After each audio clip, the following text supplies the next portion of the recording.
பொதுவாக இது மாதிரி உங்கள் கண்ட்ரோல் இல்லாமல் யூரின் போகுது அப்படின்னா இது நரம்பு சம்மந்தப்பட்ட பிரச்சனை தான், நர்வஸ் ரிலேட்டட் டிசர்பன்ஸ். சில பேருக்கு ஆண்களுக்கு ப்ரோஸ்டேட் கிளாண்ட் வந்து பார்த்தீங்கன்னா என்லார்ஜ் ஆகிருக்கும். ப்ரோஸ்டேட் கிளாண்ட் என்லார்ஜ் ஆயிருந்துச்சுன்னா அது பிளேடரை போட்டு அமுக்கும், ப்ரெஷர் கொடுக்கும், ஓகேங்களா. அப்புறம் இது வழியே தான் அந்த டியூப் வந்து இப்படி ட்ராவல் பண்ணும், ஓகேங்களா. ஆமாம், யூட்டர் டியூப் அதை அமுக்கும்.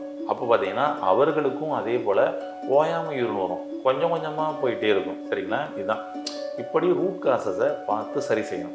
தும்முனாலே லீக் ஆயிடுது, இருமுனா லீக் ஆயிடுது, பெரும்பாலும் பெண்களுக்கு. இவங்கெல்லாம் சின்ன பிள்ளையில் தூக்கத்தில் யூரின் போனவர்களாக இருப்பாங்க.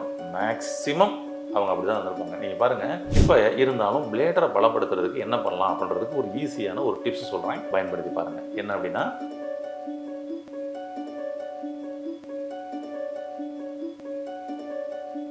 ஹெல்த் கபை நேயர்களுக்கு வணக்கம். இன்னைக்கு பெரும்பாலான பெண்களுக்கும் சரி ஆண்களுக்கும் சரி ஒரு கம்ப்ளைண்ட் இருக்குதுங்க. என்ன அப்படின்னோம்னா, நம்ம தூக்கத்தில் சிறுநீர் போயிடுச்சு, தும்முனோம்னா சிறுநீர் லீக் ஆயிடுச்சு அப்படின்னு சொல்லிட்டு அடிக்கடி சிறுநீர் போகுது அப்படின்னு சொல்லிட்டு சில பேருக்கு இந்த கம்ப்ளைண்ட்ஸ் இருக்குது. அப்போ இது மாதிரி நம்ம அடக்க முடியாமல் நம்ம பாத்ரூமுக்கு போகிறதுக்கு முன்னாடியே டக்குன்னு யூரின் லீக்கேஜ் ஆயிடுது, அந்த யூரினல் டேங்க் டப்புன்னு ஓப்பன் ஆயிடுது அப்படின்னு சொல்லிட்டு நிறைய பேரோட கம்ப்ளைண்ட் இருக்குது. இதற்கு எளிமையான தீர்வு இருக்குதா அப்படின்னு சொல்லிட்டு நிறைய கமெண்ட் பாக்ஸ்லேயே நிறைய பேர் கேட்டிருந்தாங்க. அப்புறம் சரி, அதுக்கு ஒரு தீர்வு கொடுக்கலாமே அப்படின்றதுக்கான பதிவு தான் இந்த பதிவு. பொதுவாக இது மாதிரி உங்கள் கண்ட்ரோல் இல்லாமல் யூரின் போகுது அப்படின்னா இது நரம்பு சம்மந்தப்பட்ட பிரச்சனை தான், நர்வஸ் ரிலேட்டட் டிஸ்டர்பன்ஸ். நமக்கு யூரினரி பிளேடரில் நார்மலாக இதுக்குள்ளே போய் தண்ணி ஃபுல்லாக தேங்கிருச்சுன்னா, சிறுநீர் தேங்கிருச்சுன்னா, அந்த எப்படி நம்மளுடைய ஒரு வாட்டர் டேங்க் வச்சோம்னா மேலே பார்த்தீங்கன்னா ஒரு சின்ன பலூன் ஒன்று போட்டிருப்பாங்க. அந்த பலூன் பார்த்தீங்கன்னா தண்ணி குறைய குறைய கீழே வந்துட்டே இருக்கும். ஃபுல்லாக கீழே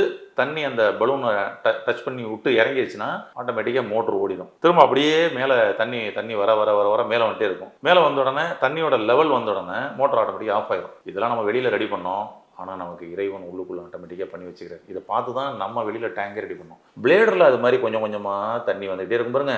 அந்த பிளேடர் நெம்புற லெவல் வந்த உடனே நேரடியாக பிரெயினுக்கு ஒரு சிக்னல் போகும், ஐயா டேங்க் நெம்பிருச்சு, வெளியே அனுப்பணும் அப்படின்னு சொல்லிட்டு பிரெயின்லேருந்து உடனே ஒரு உத்தரவு வரும்.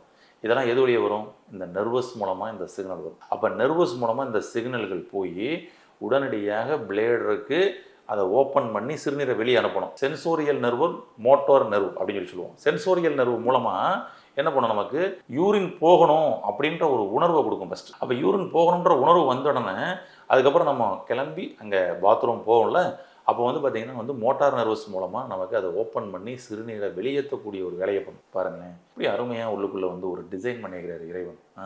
இதைத்தான் நாம் நிறைய இன்றைக்கி மிஷினாக மாற்றி வச்சுக்கிறோம், அவ்வளோதான். இப்போ இதில் ஏதாவது டிஸ்டர்பன்ஸ் ஏற்பட்டுச்சுனாலோ அல்லது இன்னொரு விஷயம் பண்ணி வச்சுக்கிறாரு இறைவன். என்னன்னா, இந்த பை பார்த்தீங்கன்னா ஃபுல்லாக நெம்பிக்கிட்டே வருதுல்ல, இது ஃபுல்லாக ஏறி நெம்புறதுக்குள்ள உள்ளே வந்திருக்கிற அந்த சிறுநீர் தண்ணியில், அதாவது அதுக்குள்ளே யாராவது பாக்டீரியா இருந்துச்சுன்னா, அது சிறுநீர் பிளேடரையே காலி பண்ணுற அளவுக்கு ஒரு பாக்டீரியாவாக இருந்துச்சுன்னா, அப்போ அவ்வளவு நேரத்துக்கு தண்ணி தேங்கி இருந்துச்சுன்னா என்ன ஆகும்? பிளேடரை காலி பண்ணிடும் இல்லையா, பிளேடரை டிஸ்டர்பன்ஸ் பண்ணிடும்ல.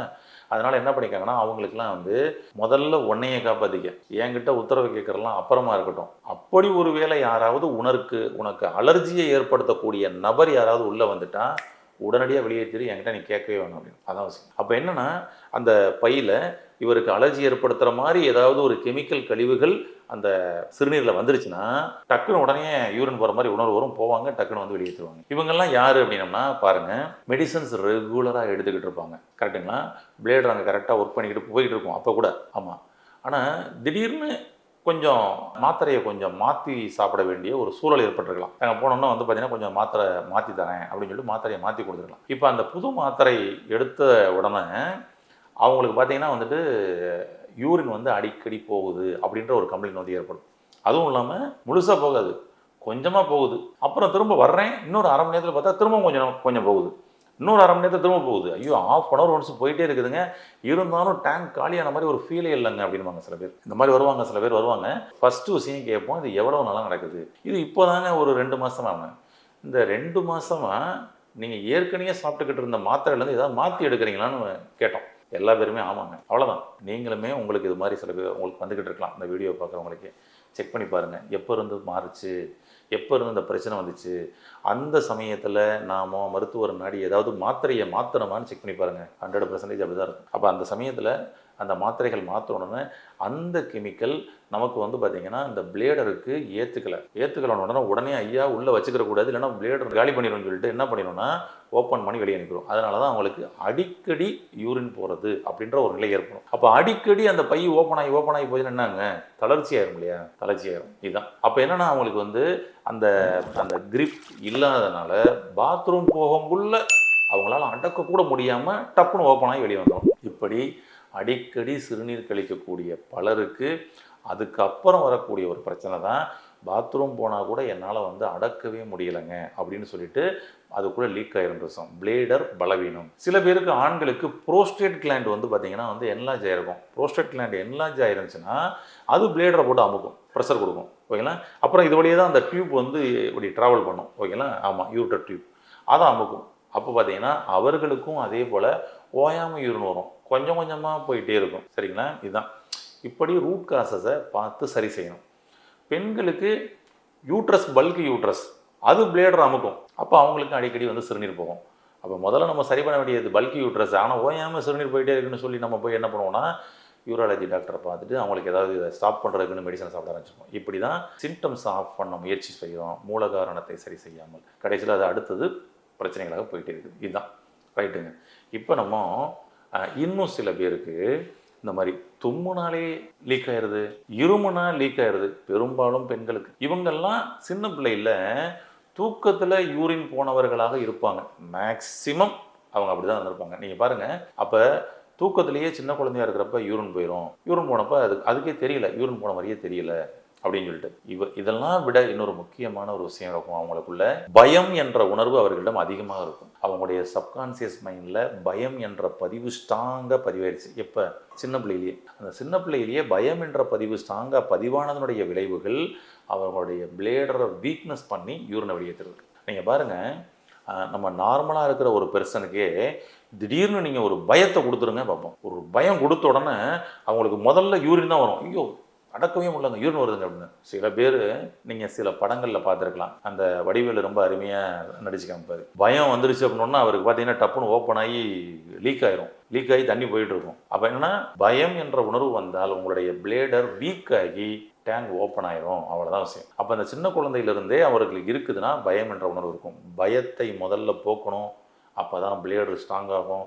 அப்போ தான் உங்களுக்கு அடிக்கடி யூரின் போகிறது, உங்களை அறியாமல் போகிறது, அடக்க முடியாமல் போகிறது, லீக் ஆகிறது, இதை எல்லாத்தையும் சரி செய்ய முடியும் ஃபஸ்ட்டு. அப்போ பிளேடரை பலப்படுத்தணும் அப்படின்னு சொல்லி சொன்னோம்னா இது மாதிரி வந்து அடிக்கடி சிறுநீர் போவதை நம்ம கட்டுப்படுத்திக்கலாம். இதனுடைய மூல காரணத்தை பற்றி நம்ம நிறையவே பார்த்துட்டோம். அந்த மூல காரணத்தையும் சரி செய்யணும், சரி செஞ்சுக்கிட்டு பிளேடரை சரி செய்யணும். அதுதான் பெஸ்ட்டு. அதாவது பெண்களுக்கு பெரும்பாலும் பல்கி யூட்ரஸ் இருக்கிறவங்களுக்கு வருதுன்னு பார்த்தோம், ப்ரோஸ்டேட் கிளாண்ட் என்லார்ஜ்மெண்ட் இருந்தால் வருதுன்னு பார்த்தோம். இப்படி பல காரணங்கள் பார்த்தோம் இல்லைங்களா. அதையும் சரி செய்தால் மட்டுமே அதற்கு நிரந்தர தீர்வு. இல்லைனா இதை மட்டும் ஆஃப் பண்ணணும்னா அது தீர்வாகாதுங்க. இப்போ இருந்தாலும் பிளேடரை பலப்படுத்துறதுக்கு என்ன பண்ணலாம் அப்படின்றதுக்கு ஒரு ஈஸியான ஒரு டிப்ஸ் சொல்கிறேன், பயன்படுத்தி பாருங்கள். என்ன அப்படின்னா, மாதுளை பழம் வாங்கிக்கோங்க. மாதுளை பழத்தை உரித்து பழத்தை நல்லா நீங்களே சாப்பிட்ருங்க. இப்போ நமக்கு தேவை என்னென்னா அந்த பழத்துக்கு உள்ள ஓடு, அந்த லேயர் இருந்துச்சு பார்த்தீங்களா, மஞ்சள் கலர் லேயரில், அதுக்கப்புறம் அந்த பழத்தோட தோல் ஓடு, அவ்வளோதாங்க. இந்த பழத்தோட தோலை அப்படியே எடுத்து சின்ன சின்ன பீஸாக கட் பண்ணுங்க. முதல்ல சின்ன சின்ன பீஸாக கட் பண்ணி இளம் வெயிலில் காய வச்சுருங்க. நல்லா காஞ்சு அப்பளம் மாதிரி ஆயிரும். ஒரு நாள் 2 நாள் அந்த மாதிரி வந்து காய வைங்கண்ணே. ஆமாம், இளம் வெயிலில் காய வச்சுட்டு அது நல்லா அப்பளம் மாதிரி வந்தோடனே அதை எடுத்து அரைச்சி பவுட்ரு பண்ணிடுங்க. அவ்வளோதான். இதை நீங்கள் வீட்டிலேயே பண்ணிடலாம், இல்லை நீங்கள் வெளியில் கொடுத்து அரைக்கிறதுனாலும் பண்ணிக்கலாம். ஓகேங்களா. ஆமாம், மிக்சியில் போட்டு அரைச்சி நைஸாக பவுடராக்கி ஒரு டப்பாவில் போட்டு வச்சுங்க. அவ்வளோதான். மாதுளை பழத்தினுடைய தோலை இளம் வெயிலில் சின்ன சின்ன பீஸாக கட் பண்ணி அரைச்சி இளம் வெயிலில் காய வைத்து அரைத்து டப்பாவில் போட்டு வச்சுக்கிட்டு டெய்லி ஒரு ஸ்பூன் வெதுவெதுப்பான தண்ணி, டம்ளர் தண்ணி போட்டு கலந்து சாப்பிட்டுக்கிட்டே வாங்க. வித்தின் 21 டேஸ்லேயே ஒரு அற்புதமான மாற்றம் வருங்க.